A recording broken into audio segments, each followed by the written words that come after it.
ci jamono bu nekk. tey tombe bisub ajjuma ñu war leen a indil wird yoo xamante ni sopp nañ lool ko koy def ci bisub ajjuma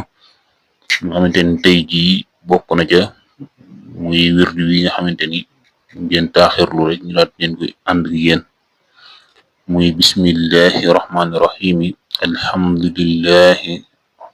rabbil alamina arrahmani rahimi maliki yawmi ddini iyyaka na'budu wa iyyaka nasta'inu ihdina siratal mustaqima siratal lazina an'amta alayhim ghayril maghdubi alayhim waladdallina amina. ginnaaw boo jàngee fatiha bu sell boobu tijjee ko ak salaatu ala nabi ba pare nga daat cey teg li ñuy bëgg a wax ni alhamdulillahi wa salaamu ala ibadihi allazina astafa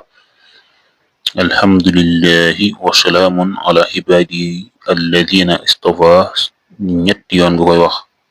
gannaaw bu soo waxee loolu ba pare nga daat ci teg li nga xamante ni mooy julli ci yonent bi sallallahu taala alayhi salaatu wasalaam muy allahuma salli ala muhammadin wa ala ali muhammadin